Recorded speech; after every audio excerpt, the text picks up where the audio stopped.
Podcast Full Cycle, desenvolvimento de ponta a ponta.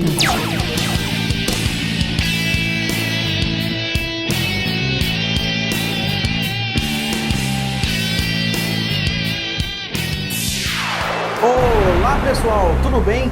Seja muito bem-vindo à jornada microserviços da Code Education. Meu nome é Wesley Williams e eu vou conduzir você durante toda essa jornada para te passar fundamentalmente os principais pontos que você precisa entender sobre o mundo dos microserviços e como você, desenvolvedor, pode fazer parte dele, ganhando muito mais dinheiro, tendo muito mais produtividade e também construindo aplicações de gente grande. Então, vamos lá, o que a gente vai aprender durante essa jornada? Nessa jornada, a gente sempre vai te passar um conteúdo um pouco mais, vamos dizer assim, teórico, onde você vai ter a base, ok? Os conceitos de alguns pontos que são muito importantes antes de você colocar a mão na massa, e daí finalmente a mão na massa, onde a gente sempre vai estar guiado a um projeto prático que você vai ver a gente desenvolver do início ao fim. Esse projeto prático a gente vai trabalhar com PHP, Laravel e o Laravel Nova. Além disso, você também vai trabalhar com o gerenciamento de filas, utilizando o Apache Kafka. Mas fique tranquilo, segure fundo aí, vamos dizer assim, para a gente começar aí nessa nova jornada. Beleza? Então vamos lá, vamos aí para nossa primeira aula da jornada microserviço.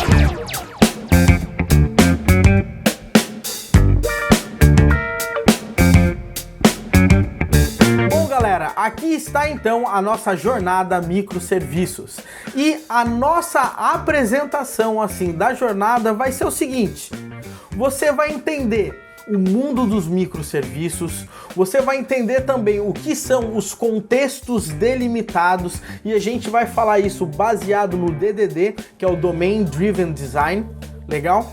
Você também vai entender os principais conceitos e também vai aplicar na prática os conceitos de microserviços com mensageria, ou seja, como esses microserviços eles conseguem fazer comunicação entre si, legal? Então isso aí vai ser aquele ponto que eu falei para você logo no início, que a gente vai trabalhar com o Apache Kafka.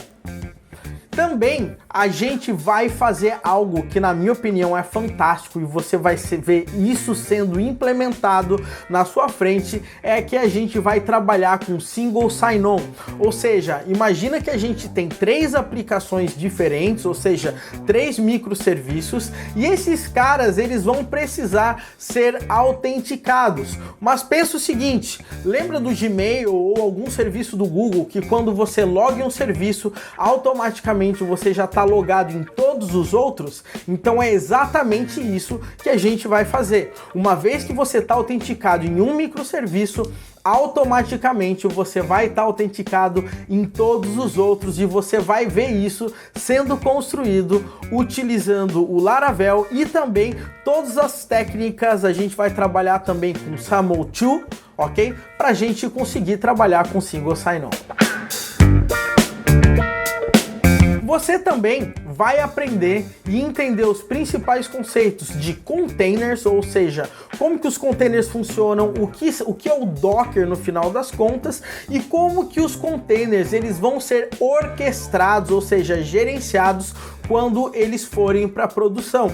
E nesse caso, você também vai aprender um pouco de Kubernetes, que é a ferramenta top nesse momento do mercado que faz toda a orquestração dos containers para você.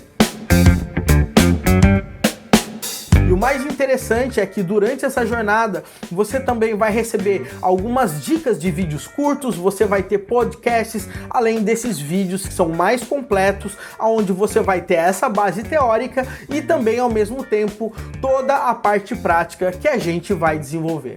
beleza? Então fique ligado em todo o conteúdo que a gente vai te passar em relação ao desenvolvimento dessa nossa aplicação prática, legal? Toda a informação que a gente te passar vai ser mais do que importante para você, vamos dizer, absorver esse mindset, ficar nesse mindset aí, né, nesse mood de microserviços.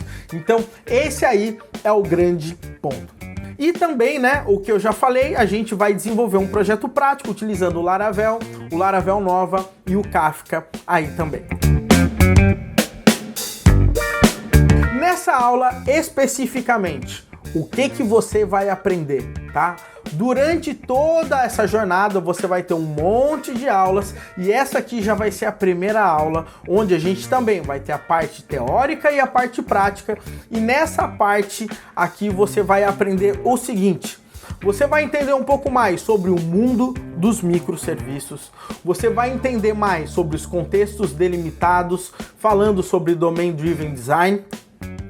Você vai entender também os conceitos básicos sobre containers e também, na prática, você vai ver a gente configurando, ok, a nossa aplicação Laravel com Laravel Nova e também botando tudo isso para rodar nos nossos containers Docker. Ou seja, nessa aula você vai ter a base de microserviços e você vai ver a gente preparando a nossa aplicação para a gente sair desenvolvendo, beleza? Então, bora lá pra gente ir a fundo e conseguir entrar aí nesse mundo dos microserviços.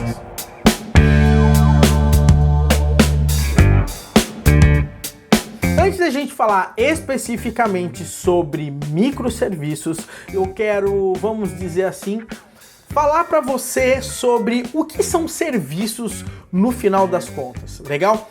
Somente para você entender a ideia, tanto serviços quanto microserviços são aplicações comuns, mas normalmente elas têm responsabilidades muito definidas. E quando a gente fala em microserviços, é que essas responsabilidades são menores ainda, então a gente consegue ter um controle maior do contexto que você está trabalhando. Então o que é um serviço? Um serviço é uma aplicação que ela consegue disponibilizar informação, ela consegue realizar transações, ela também está feita para resolver problemas de negócio, então não adianta você sair criando microserviços, serviços para resolver somente os seus problemas técnicos, ok? Os microserviços, tanto os serviços, eles estão aí para resolver problemas de negócio. Chega aquele simples momento que o programador ficava ali interessado em desenvolver aplicações. Não. Com o mundo dos serviços, você vai desenvolver o negócio do cliente através do seu código. E uma coisa interessante em relação a essa parte dos serviços é que eles são independentes de código, de linguagem de programação, de protocolo. Por quê? Porque de uma forma ou outra eles vão se comunicar. Então, eles não precisam necessariamente serem desenvolvidos utilizando a mesma tecnologia. Então, isso é um ponto extremamente fantástico. E por quê? Porque você consegue resolver problemas com a melhor linguagem de programação que se adapta com aquela situação e que você domine. É claro, muitas empresas, por outro lado, preferem usar sempre a mesma tecnologia para deixar tudo um pouco mais homogêneo e para garantir que a maioria dos profissionais consigam falar a mesma língua ali no dia a dia. Mas o grande ponto que você pode saber é que uma vez que você está trabalhando com serviços, cada serviço pode ter a sua principal linguagem de programação. Um outro ponto interessante é que os microserviços, eles estabelecem comunicações com seus clientes, legal? Ou seja, pensa que você é um serviço. O serviço é aquilo que serve, tá? E quem consome isso é um cliente. E esse cliente, ele pode ser outros microserviços, ok? E ao mesmo tempo, eles podem ser sistemas que se conectam a ele, pode ser o usuário final se conectando a esse serviço. Então esse aí que é o grande ponto que você tem que se ligar. Bacana? Então os microserviços, eles podem estabelecer comunicação com diversos clientes. Legal? Agora, você já deve estar olhando aqui para mim e você deve ter visto esse título: Arquitetura baseada em microserviços. Eu quero fazer uma pausa aqui para falar um ponto importante aqui para você. Muita gente, inclusive, deve ter se inscrito para participar dessa jornada porque ouviu falar em microserviços, teve conhecimento de todo esse hype, ok? Que todo mundo está falando, a maioria das empresas estão usando e você, desenvolvedor, não quer ficar para trás, mas afinal de contas você tem que entender que quando você está trabalhando com microserviços, você está trabalhando com aplicações comuns, mas normalmente elas têm um escopo muito bem fechadinho, delimitado para resolver normalmente um problema de negócio. Legal? Então, lembre-se, quando você vai desenvolver um serviço, no final das contas, você está desenvolvendo uma aplicação pequena. Mas essa aplicação pequena, ela vai ter que se comunicar com várias outras aplicações. E muitos dos problemas, né, dos desafios de quando você trabalha com microserviços, eles estão exatamente aí, ok? Então não tem nenhuma mágica acontecendo no mundo dos microserviços, mas sim, existem técnicas, existem padrões que você tem e deve, ok, aprender, porque nesses momentos é que fazem toda a diferença quando você vai entrar numa empresa e você já vai estar todo acostumado com esse ecossistema que elas estão criando, que normalmente são baseados em microserviços. E é nesse ponto que essa jornada ela vai te trazer aqui cada dia mais, beleza? Então vamos lá, voltando então ao assunto, a gente tem aqui o ponto de arquitetura baseadas em microserviços. Como assim? Vamos imaginar o seguinte: quando a gente está falando em microserviços, a gente está falando em serviços pequenos, legal? São serviços com poucas responsabilidades. Isso é muito bom, por quê? Porque normalmente você consegue pegar uma equipe pequena e deixar ela super expert para resolver muito bem aquele problema. Legal? Ou seja, um microserviço ele tem que ter poucas responsabilidades. Uma vez que ele tem muitas responsabilidades, ele começa a resolver diversos tipos de problema, ele acaba se tornando, vamos dizer assim, um sistema monolítico, ou seja, um sistema que, vamos dizer, ele é baseado em módulos bem grandão, são esses sistemas que a gente está acostumado a desenvolver, o que não tem nada de errado com isso, mas uma vez que ele começa a ter muitas responsabilidades, esse conceito de microserviços vai sendo jogado fora, ok?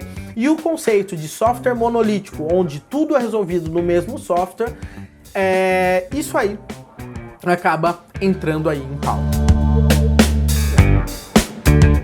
Microserviços são serviços pequenos com poucas responsabilidades.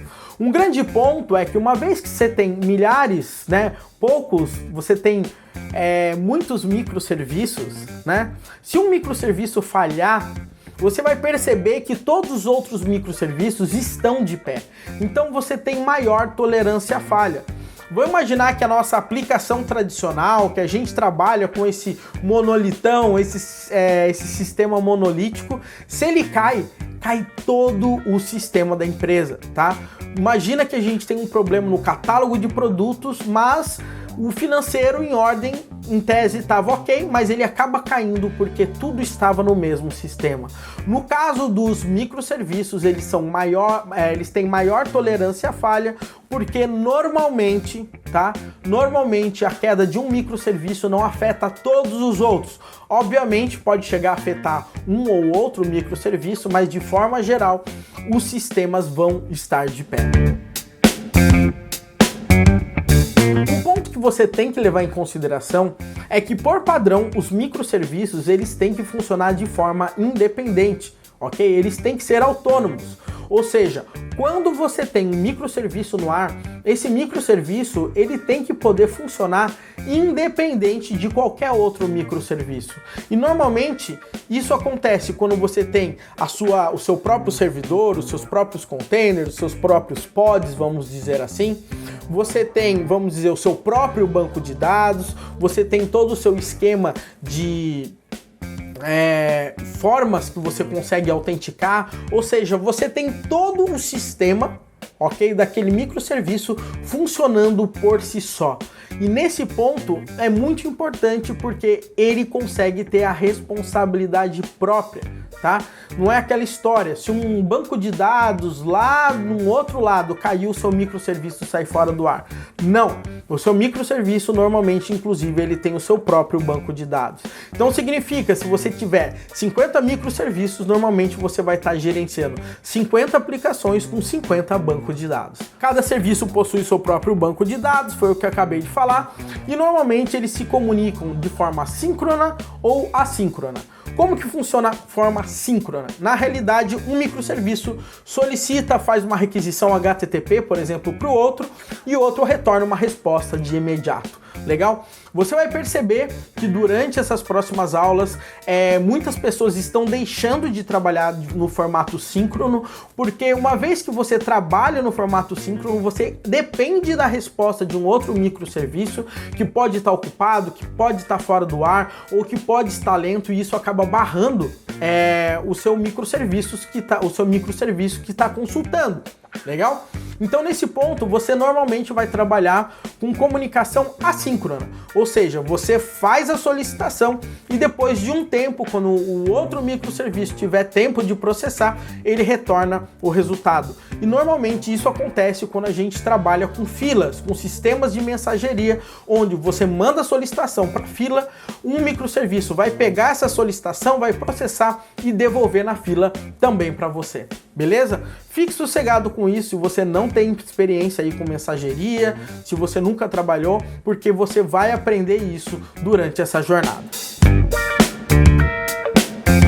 Então é isso, pessoal. Se você olhar nesse ponto, você pode perceber que a gente tem diversos serviços se comunicando de forma totalmente distribuída, ok? E tem sistemas e tem sites consumindo esses serviços que vão se comunicando entre eles. A grande sacada dos microserviços é que eles podem trabalhar de forma totalmente distribuída, beleza? Eles se comunicam aí entre si. Agora um ponto importante, e nesse ponto aqui eu quero ser bem breve, tá? Basicamente são 9 características que o Martin Fowler ele definiu que ele considera são importantes a gente levar em consideração quando a gente está trabalhando com microserviços, tá? Eu não quero ir a fundo em cada uma delas, mas eu quero que você pense, e eu vou deixar o link também para você acessar, vai estar em inglês, mas vale a pena você tentar dar uma bisoiada aí sobre cada um desses pontos. Legal? Quais são as principais características normalmente que a gente vê nos microserviços? Seguinte, normalmente ele trabalha no formato de componentes, ou seja, eu tenho uma aplicação grande, a gente separa essa aplicação em componentes, ou seja, são componentes que normalmente são baseados em regras de negócio da empresa, que resolvem problemas de negócio, ok? E isso aí acaba se tornando um serviço. Você vai perceber que tudo isso vai ser organizado em torno do negócio da empresa, tá? Muita gente hoje em dia acaba entrando nessa moda de microserviços simplesmente porque ouve falar e daí sai criando milhares de microserviços. É um microserviço para consumir algo de infraestrutura, um microserviço para consumir algo da autenticação, um microserviço para consumir algo da performance, e daí você acaba criando microserviços para resolver problemas técnicos ao invés de microserviços para resolver problemas de negócio. Legal? Um ponto importante aí que você tem que levar em consideração também é que a estrutura baseada dos microserviços, elas têm que focar em produtos, tá? Ou seja, quando você desenvolve um sistema para um cliente, você está entregando um produto final para esse cliente, legal? Ou seja, esse produto, ele tem que funcionar, legal? Não é necessariamente um projetinho que você cria ali para o cliente, onde ele engloba 1 trilhão de coisas, e daí nesse projeto ele consegue interagir com uma coisa ou outra. Pense em microserviços como pequenos produtos focados em negócios, legal? Smart Endpoints and Dumb Pipes. O grande ponto é o seguinte, os microserviços, eles têm que ter os seus endpoints, ou seja, formas de comunicação, uma forma fácil das pessoas conseguirem se comunicar com eles, ou seja, fazer requisições, mas ao mesmo tempo ele tem que utilizar sistemas de mensagens onde ele consegue mandar e receber mensagens de uma forma bem simples para a comunicação ser estabelecida, um processo não bloquear o outro, etc. A gente chama isso de dumb pipes, porque pipes, vamos imaginar que são canos onde as mensagens passam, mas eles são dumb, ou seja, eles são burros, eles não sabem qual é a mensagem que está sendo passada. O único ponto ali naquele momento é ele enviar a mensagem. Então ele não tem que se preocupar com o conteúdo da mensagem que os microserviços estão enviando aí através desses pipes. Um outro ponto interessante é que uma vez que você está trabalhando com microserviços, você pode ter a governança descentralizada. O que isso significa no final das contas? Significa que cada microserviço ele pode ser gerenciado de forma diferente. Cada microserviço pode ter um SLA diferente, ele pode ter regras de governança diferente, ele pode ter linguagens de programação diferente, ele tem que ter sistemas de backup diferentes, ok? Ou seja, a tolerância à falha dele é diferente. Então a forma de você gerenciar, de você conseguir colocar as regras e tudo mais, acabam sendo totalmente de forma descentralizada. Um outro ponto interessante, e a gente já falou isso, sobre a descentralização dos dados. Cada microserviço tem que ter sua própria fonte de dados. Um outro ponto importante é, uma vez que você está trabalhando com microserviços e você tem tantos microserviços assim, o que acontece? Você tem que ter uma infraestrutura totalmente automatizada para você conseguir fazer o deploy rapidamente, conseguir fazer rollback, você conseguir simplesmente rodar os seus testes, você conseguir fazer tudo isso de uma forma automática, porque afinal de contas, uma vez que os serviços são pequenos e você tem vários serviços, você não pode ficar, vamos dizer assim, contido, com medinho ou criar um processo tão difícil para você fazer o deploy. Normalmente, quando você trabalha com microserviços e cada serviço é tão pequeno que você consegue estar fazendo o deploy toda hora, e para isso, normalmente, você tem que ter uma infraestrutura totalmente automatizada. Beleza? O microserviço ele também tem que ser desenhado para falhar. O que significa? Significa que muitas vezes o seu microserviço ele vai se comunicar com outro, alguma coisa que ele vai fazer dá errado. Então normalmente você tem que ter aquele famoso plano B, um fallback. O que acontece se eu for solicitar uma informação para o microserviço X e ele estiver fora do ar? O que eu vou responder para o meu cliente? O que isso vai impactar nos outros microserviços? Então isso aí é extremamente importante você definir logo quando você cria, para você conseguir entender o impacto que ele vai causar em todo o restante do sistema. E design evolutivo. Normalmente os microserviços eles podem evoluir a qualquer momento. Legal? Muitas vezes isso acontece quando o microserviço começa a ficar mais grandinho e daí de repente o que acontece? Simplesmente você consegue quebrar isso e consegue ir adicionando novos microserviços de uma forma fácil, de uma forma bem tranquila, para que isso não se torne na realidade uma grande resistência. Tudo que acaba sendo difícil para você fazer fica muito chato e você acaba gerando uma resistência e acaba deixando de fazer aquilo. Então você tem que ter facilidade de criar outros microserviços, evoluir sempre com o design em relação a ele. Agora tem aí um disclaimer, vamos dizer aí. Pelo fato de muita gente estar querendo trabalhar com microserviços para tudo quanto é lado, inclusive eu conheço empresas que começou a trabalhar com microserviços e acabou voltando atrás por causa de N motivos, é muito importante você se ligar que microserviços eles não são para todo mundo. Como assim? Muitas vezes, né, a arquitetura de microserviços ela é muito mais complexa. Você vai ter que conseguir orquestrar milhares de sistemas rodando ao mesmo tempo e se comunicando entre si. Você vai perceber que muitas vezes algo como inserir um cliente e fazer uma compra pode ser algo muito mais complexo do que você está acostumado a fazer, porque você vai estar trabalhando com diversos microserviços para fazer isso. Legal? Normalmente isso também pode representar alto custo, uma vez você vai ter que ter uma infraestrutura maior, mais automatizada, rodando mais testes e etc, para conseguir botar todo o seu sistema para rodar. Outra coisa também é o seguinte, uma vez que você tem muitos microserviços, raramente uma equipe pequena vai conseguir gerenciar todos eles. Então, normalmente, compensa mais você estar trabalhando com microserviços quando você tem uma equipe um pouco maior para você conseguir dividir todas essas responsabilidades, ok?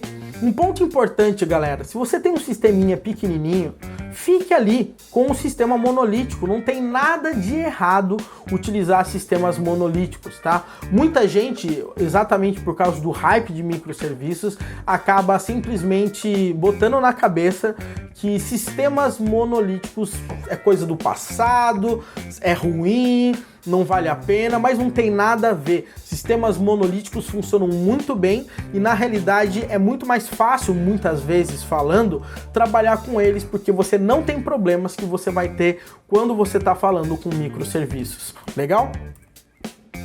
Normalmente, quando você está trabalhando com microserviços, você vai ter diversos problemas que você não tinha, tá? Hoje, simplesmente é muito mais fácil você inserir um cliente, inserir um produto, fazer um checkout, emitir uma nota fiscal e se algo nesse ponto der errado, você dá um rollback e beleza. Agora imagina você fazer isso com microserviços. Você vai ter que sair dando rollback, por exemplo, em diversos serviços de uma forma mais orquestrada, você tem que entender os padrões, né, vamos dizer assim, de projetos, de microserviços que conseguem resolver isso de uma forma melhorada. Então, pense que é um novo conceito, vamos dizer assim, a sua mente vai abrir de uma forma bem diferente e você vai resolver problemas que você não tinha antes. A gente não pode deixar de falar sobre o monitoramento. É isso aí. Não adianta você ter 1 milhão de microserviços se você não monitora. Os microserviços, eles vão se comunicar entre si a todo tempo. E esse tempo, ele é crucial, porque muitas vezes o cliente fez uma solicitação, diversos microserviços se comunicam e até voltar a resposta para o cliente. Nesse momento, você pode sofrer com dupla latência, ok? Ou seja, a latência do cliente, a latência entre um serviço e outro. Então você tem que se ligar que monitorar os microserviços é extremamente importante para você entender esses tempos de resposta.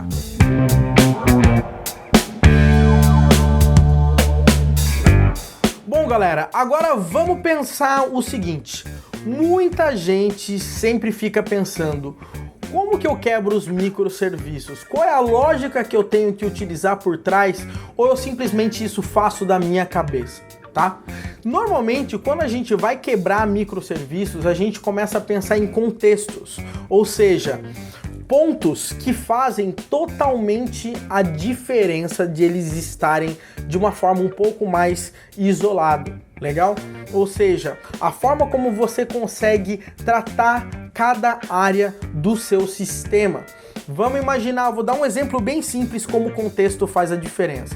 Imagina que a gente está falando em marketing, tá? Então o contexto de clientes para marketing é a campanha que eu vou fazer de marketing para o cliente, é quanto que esse cliente já gastou comigo para eu conseguir ter alguma inteligência. Agora, se eu for falar num contexto financeiro para esse cliente, vamos imaginar que esse cliente é o cara que eu vou cobrar, esse cara que eu vou mandar o boleto, ou seja, perceba que a forma como eu enxergo esse mesmo cliente é algo totalmente diferente, tá? Então, contextos, eles servem para a gente conseguir delimitar claramente áreas que a gente vai conseguir trabalhar que vai fazer sentido quando ela está sozinha, legal? Então, isso normalmente a gente chama de bounded context, ok? Ou contextos delimitados. É um momento onde você consegue delimitar um contexto e você consegue falar, olha, aqui vai rodar isso, isso, isso, porque vai fazer sentido, o relacionamento, as entidades, a forma como isso vai trabalhar vai ser exatamente dessa forma. Eu vou proteger esse contexto para que nada além disso acabe entrando e interferindo. Legal?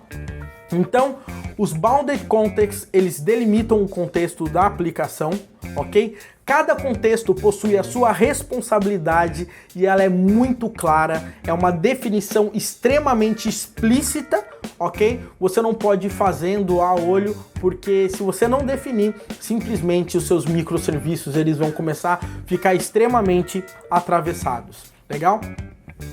Cada contexto ele pode ter sua própria linguagem ubíqua, tá? Isso vem muito do DDD, mas basicamente é a forma de como você fala durante o dia a dia. Como que os funcionários falam com o desenvolvedor fala com o funcionário, os domain experts, como que a empresa, ok, chama determinada coisa no dia a dia daquele sistema. Então vamos imaginar que para a área de marketing eu chamo o cara de cliente, para a área de financeiro eu chamo o cara de usuário, tá? Então perceba que cada área, cada microserviço pode chamar, ok? Pode definir, pode ter uma linguagem de trabalho do dia a dia diferente uma das outras. Normalmente aqui a gente vai utilizar histórias e o levantamento do escopo do projeto com o Domain Expert para ele nos ajudar a delimitar esse contexto. O que isso significa no final das contas?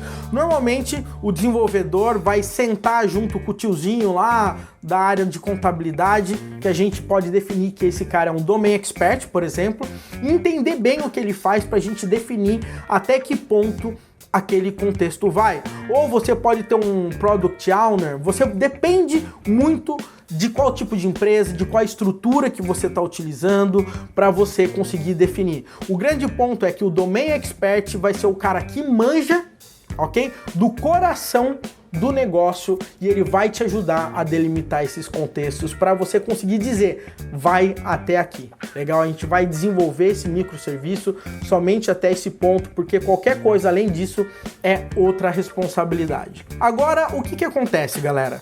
A gente vai desenvolver um projeto prático, correto? Eu falei isso desde o início. Então, o que eu quero fazer? Eu quero te ajudar a pensar na definição, certo? De contextos baseado na história do nosso projeto, ok? Ou seja, vamos pensar em pequenas ações, tá? Como se eu tivesse sentado com alguém e essa pessoa fosse falando para mim o que vai ter no sistema. E aí a gente vai conseguir marcar alguns pontos, legal? Então preste muito bem atenção nessa parte, porque isso vai fazer com que você entenda o projeto prático que a gente vai desenvolver, inclusive. Beleza? Então vamos lá. O usuário, ele faz um login no sistema. O usuário, ele pode cadastrar um cliente. O usuário cadastra os produtos a serem alugados, bem como a quantidade em estoque e seu preço, além de detalhes específicos sobre o mesmo, como peso, dimensões, data de compra, previsão de obsolescência. O usuário cria uma nova ordem de serviço para aluguel dos produtos, informando a data de entrega e retorno dos mesmos, bem como o desconto e a taxa de entrega, caso sejam aplicáveis. O usuário, ele também adiciona os produtos a serem alugados nessa ordem de serviço, desde que os mesmos estejam disponíveis em estoque para serem alugados. O usuário pode adicionar pagamentos na ordem de serviço até a quitação total do saldo devedor. Legal? O sistema pode enviar informativos de desconto de aniversário ao cliente e o sistema pode enviar promoções ao cliente. Legal? Então, somente vendo isso, eu não preciso nem dizer para você que é um sistema que pode fazer aluguel de produtos, de qualquer tipo de produto, porque a gente não está informando aí. Então, provavelmente, eu vou cadastrar um cliente, eu vou poder cadastrar os produtos que vão ser alugados, eu posso criar ordem de serviço, legal? Nessa ordem de serviço, eu consigo informar quais são os produtos que eu vou adicionar nessa ordem de serviço, eu consigo, baseado nisso, saber todas as informações, eu consigo colocar um desconto, eu consigo colocar uma taxa de entrega, e baseado em tudo isso, eu consigo mandar promoção de aniversário para o meu cliente, eu consigo mandar promoções de forma geral para o meu cliente. Legal? Então, se você pensar, somente com algumas linhas você consegue entender de forma geral como é que um sistema vai funcionar. Mas como que eu consigo quebrar isso e separar um pouco de contexto? Quais são os camaradas, os principais protagonistas, vamos dizer, de entidades que fazem parte desse processo, ok? Quais são as ações que são realizadas? Quais são os detalhes de cada ponto? Então com isso a gente consegue fazer alguns pontos aqui. Olha só que interessante. Ah, eu esqueci de colocar. O usuário pode adicionar anotações de conversas, orçamentos, telefonemas de forma livre a cada cliente. Legal? Eu posso pegar essas informações para guardar, né, para eu conseguir ter um histórico ali do meu cliente. Então vamos lá, olha só que interessante. Perceba que todos esses pontinhos em azul, né, eles são personagens de alguma forma que a gente vai utilizar nesse sistema. Então pense, ó, o usuário faz o login, o usuário cadastra o cliente, o usuário cadastra o produto a serem alugados, ou seja, tem um aluguel aí no meio da história, né? O usuário cria uma nova ordem de serviço para o aluguel dos produtos novamente. Então, se você perceber, a gente tem um camarada que é o usuário, a gente tem o produto e a gente tem um aluguel e a gente tem o cliente. Legal? Então perceba que esses caras aí a gente já consegue pensar que podem ser entidades ou podem ser algo que a gente consegue delimitar contextos em que cada ponto desses camaradas vão funcionar. Legal? Então vamos pensar em outra coisa agora.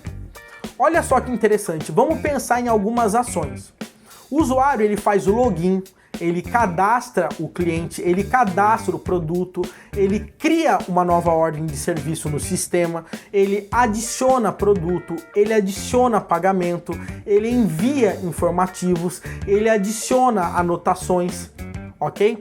Então, olha só que interessante, a gente já consegue entender um pouco melhor sobre as ações que cada camarada consegue fazer aí nesse caso, legal? E aqui a gente consegue ter alguns detalhes sobre cada ponto desses camaradas.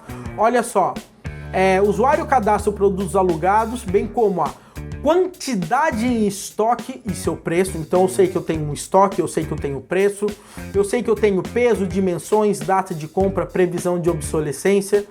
Eu sei que eu tenho data de entrega e de retorno, eu sei que eu tenho desconto e taxa de entrega, eu sei que eu tenho usuário adiciona pagamentos, eu sei que eu tenho pagamento, eu sei que eu tenho ordem de serviço, eu sei que eu vou ter um saldo devedor, eu sei que eu vou ter desconto, ok? Eu sei que eu vou ter anotação, orçamento, telefonema. Então perceba, galera, que uma vez que você consegue escrever de uma forma extremamente simples uma história, e você consegue mapear quem são as pessoas, o que elas fazem e com quais detalhes elas fazem, você já consegue muito mais facilmente começar a pensar em como que você separa o escopo de cada coisa. Legal? Então, esse aí é um grande exercício para você praticar, inclusive com o sistema que você faz. E isso não necessariamente apenas com microserviços, tá? É uma ótima forma para você conseguir levantar requisitos, definições de sistemas. Normalmente é dessa linguagem que um domain expert vai falar para você. Você vai sentar lá com o tio da padaria, ele vai falar o que o sistema dele faz. Você tenta transformar isso mais ou menos dessa forma como eu acabei de colocar aqui para você. Agora é o seguinte, vamos pensar então em relação à parte das responsabilidades, legal? Olha só que interessante, então eu sei que eu tenho um cliente, eu sei que nesse cliente provavelmente eu vou ter os dados pessoais dele, eu vou ter que fazer entrega, né? Então provavelmente eu vou ter que ter os dados pessoais.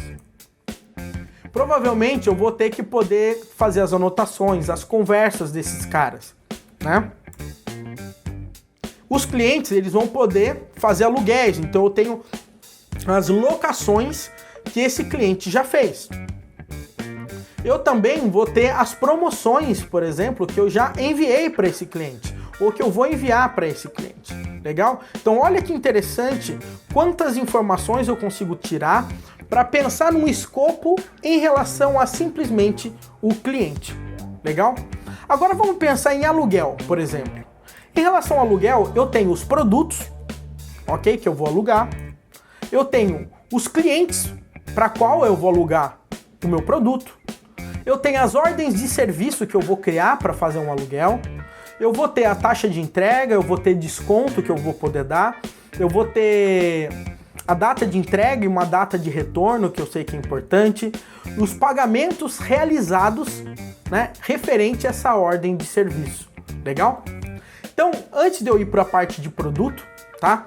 Vamos pensar o seguinte, olha só que interessante. Quando a gente está falando de cliente aqui, no escopo de cliente, eu estou focado em dado pessoal de cliente, eu estou pensando nas anotações, eu estou pensando nas promoções, eu estou querendo ver as locações que ele já fez, baseado nisso eu consigo fazer promoção. Essa é a forma como eu penso em cliente dentro desse contexto. Quando eu estou falando em aluguel, eu estou pensando no cliente que aluga, o cliente que a gente vai gerar uma ordem de serviço para ele, no produto que a gente vai adicionar nessa ordem de serviço. Então perceba que o contexto nesse caso é extremamente focado no processo de locação. Eu não estou querendo, nesse momento, ter tantos detalhes. Por exemplo, eu não preciso ter todos os detalhes dos clientes para fazer um aluguel. Eu não preciso ter poder enviar promoção para o cara através de aluguel. Eu não preciso ter todas as anotações que eu tive com o cliente para fazer um aluguel. Ok? Provavelmente eu não vou precisar de todos os dados pessoais do cliente para conseguir fazer um aluguel. Legal? Então esse é o ponto importante, como a gente consegue focar em contextos. E na parte de produto é a mesma coisa. Eu vou ter que saber o nome do produto, eu vou ter que saber o preço, eu sei que esse produto vai ter um estoque, eu sei que eu vou ter dados específicos auxiliares, eu sei que eu vou ter peso, obsolescência, eu vou ter que saber as dimensões, provavelmente baseado nisso, eu posso calcular uma taxa de frete, né? Porque baseado nisso eu sei o quanto vai ocupar, daí baseado nisso eu sei quanto que eu vou cobrar para fazer um frete, entendeu? Ou seja, eu tenho informações que são extremamente importantes, mas no escopo de produto. Eu não estou pensando nesse momento, em relação a esse produto, na locação dele. Eu não estou pensando em qual cliente vai alugar ele. Eu estou pensando no produto by itself, vamos dizer assim. Eu estou pensando em tudo que eu preciso ter desse produto, ok? Para que ele funcione. Ok? Para que ele consiga ter um cálculo de frete, para que esse produto ele consiga ser utilizado por outros serviços, ou seja, é algo extremamente auxiliar, mas que faz toda a diferença. Perceba que num escopo de cliente não faz sentido eu ficar colocando o peso de um produto. Num escopo de aluguel, não faz sentido eu ficar colocando a obsolescência do produto. Talvez em algum escopo até faça, você pode dar um desconto baseado na obsolescência, mas perceba, não vai ser ali que você vai guardar necessariamente essas informações, ok? Então, eu espero que tenha ficado claro essa forma como a gente modelou. Lembrando que essa modelagem ela é totalmente empírica, ela é totalmente subjetiva. Outras pessoas poderiam modelar de formas diferentes. Eu modelei dessa forma e é dessa forma que a gente vai seguir para trabalhar no nosso projeto prático. Por quê? Porque cada um desses bloquinhos aqui, a gente vai criar um microserviço. Então a gente vai criar um microserviço onde a gente vai gerenciar os nossos clientes, onde a gente vai poder botar os dados pessoais, as anotações, as conversas, a gente vai poder ver as locações que ele já fez, a gente vai poder mandar promoção.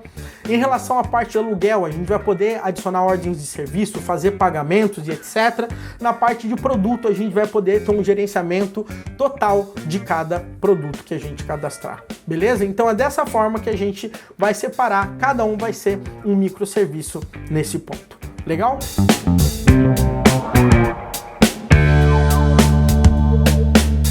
Eu espero que você já tenha ouvido falar em containers, já tenha ouvido falar em Docker, tá? Mas o que são containers no final das contas, tá? Um container é um padrão de uma unidade de software que empacota código de todas as dependências de uma aplicação, fazendo que a mesma seja executada rapidamente de forma confiável de um ambiente computacional para o outro. Nossa, se alguém for ler essa definição que eu tirei do site do docker.com, vai ficar um pouco perdido em relação à parte de containers. Mas a ideia principal de containers é você conseguir colocar a sua aplicação funcionando de uma forma isolada em um processo para que ela consiga trabalhar, ok?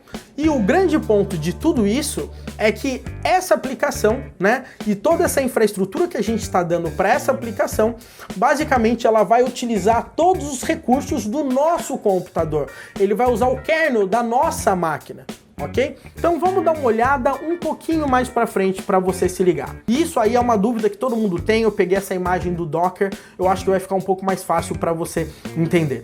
Eu vou começar de trás para frente aqui, tá? Vamos falar sobre máquina virtual, porque todo mundo normalmente já está acostumado. O que acontece? A gente tem a base do nosso computador, a gente tem um sistema, né, que a gente chama de hypervisor, que ele ajuda a trabalhar com virtualização, e daí a gente cria máquinas virtuais. Ou seja, a máquina virtual você instala um Linux, você instala um Windows, e ali você está instalando tudo daquele sistema operacional. Vamos imaginar, você está instalando um Linux, você está instalando todo o kernel do Linux novamente, todos os drivers do Linux novamente, você está instalando tudo, os sistemas de arquivo, você está instalando um Linux completo dentro de uma máquina que já tem um sistema operacional. E você pode fazer isso diversas vezes. Então, nesse caso, olha, eu tenho uma máquina virtual, 3 máquinas virtuais aí, ó, onde eu tenho a aplicação A, B e C. Mas se você perceber, eu tenho todo um sistema operacional instalado em cada máquina virtual. Tanto que você vai perceber que toda vez que você reinicia uma máquina virtual, ele faz o boot mesmo da máquina, porque é como se fosse um computador ali rodando ali totalmente independente. Legal? Quando a gente está falando de containers, com Docker nesse caso, você vai perceber que a gente tem o Docker Host, que é a nossa máquina, que é o nosso sistema operacional, e você possui o Docker em cima. O que o Docker faz no final das contas? Ele utiliza todos os recursos do nosso computador, ok? Para conseguir subir os containers, tá? Então, quando você consegue subir um container lá de um Linux, ele vai olhar na realidade o que a sua máquina, o que o seu host já tem, que ele pode reaproveitar, que ele não precisa instalar.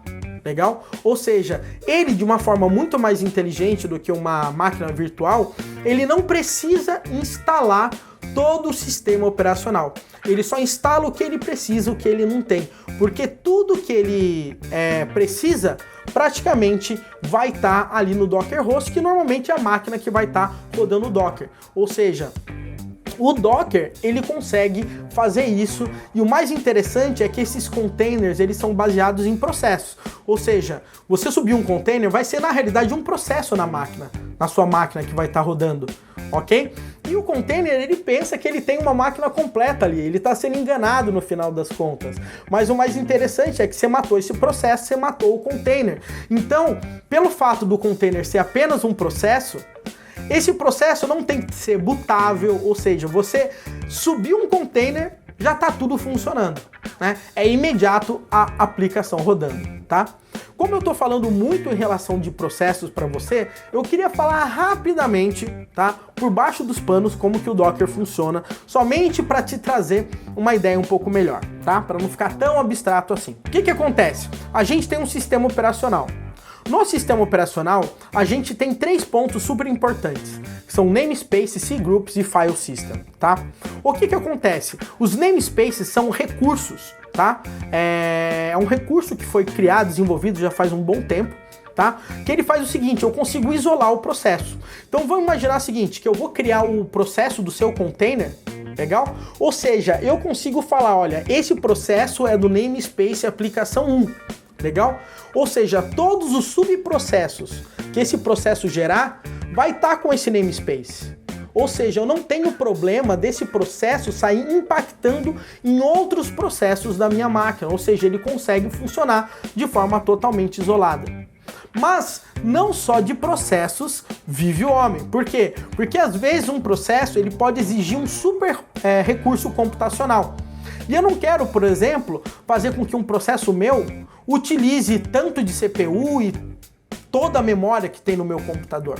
Eu não quero que isso aconteça. Então a gente tem mais um ponto no nosso sistema operacional que chama cgroups, e esses cgroups a gente consegue falar, olha, o processo tal aqui que a gente está rodando, separa para ele apenas 2 GB de RAM e não deixa ele passar desse limite. Ou seja, o cgroups ele consegue praticamente isolar a quantidade de recurso computacional que o seu container vai rodar. Os namespaces basicamente isolam os processos que o seu container vai rodar. E para finalizar com chave de ouro em relação ao nosso processo, a gente tem algo que a gente chama de Overlay File System, ou seja, é um file system baseado em camadas. Ao invés de ele instalar todo um sistema operacional ali no container, ele instala somente pequenas camadas de pontos que ele não tem. Então vamos imaginar ali que eu estou precisando de Ubuntu, legal? Mas na máquina padrão que eu tenho já tem o Vim, então ele não vai instalar o Vim. Eu estou precisando do Ubuntu, mas eu preciso de tal driver. Eu já tenho esses drivers, então eu não vou instalar. Ah, mas eu preciso do Apache. O Apache não está instalado, então ele vai lá, pega um pedacinho e instala somente o Apache. Então esse sistema de arquivos, ele consegue fatiar bem tudo que os seus containers vão rodar. E ele consegue reaproveitar isso para todos os containers.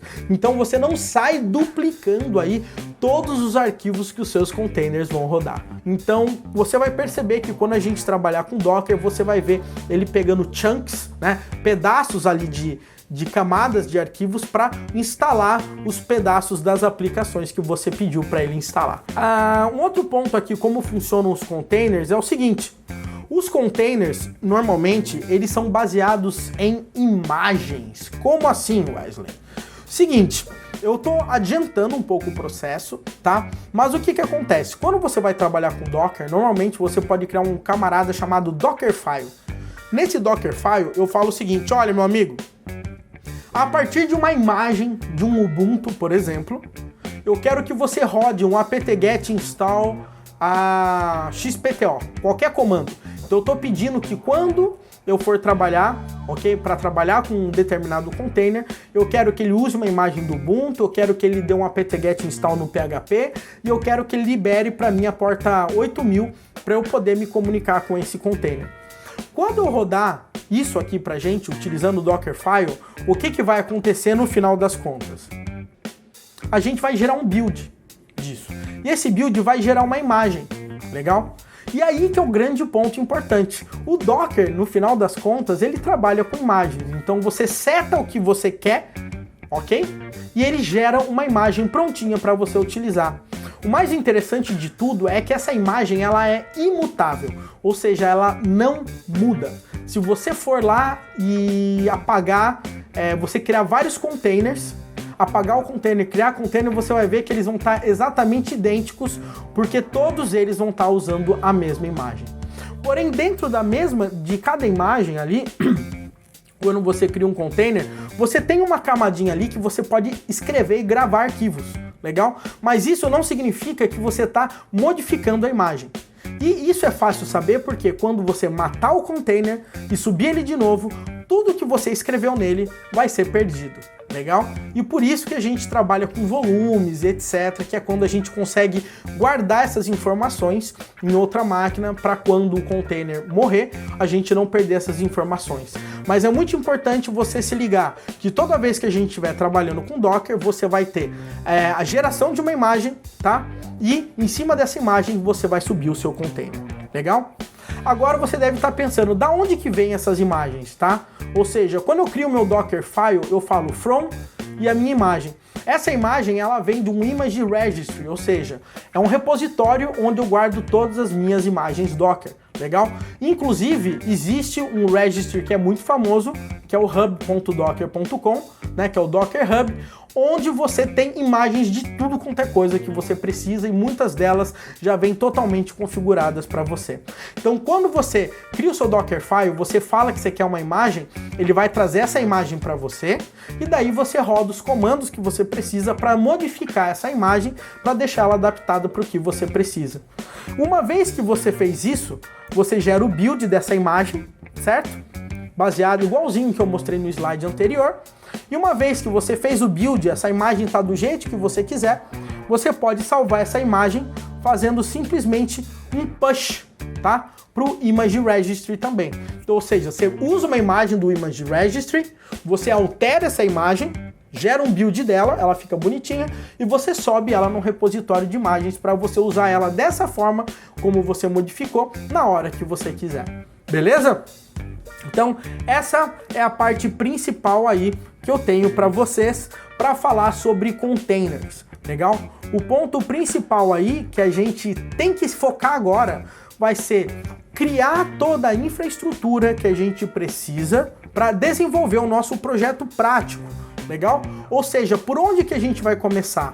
Não adianta eu já querer sair programando. Eu tenho que ter uma infraestrutura muito boa para que quando eu for criar todos os meus outros microserviços e tudo mais, seja muito fácil. Tem que ser muito simples de eu programar tudo isso.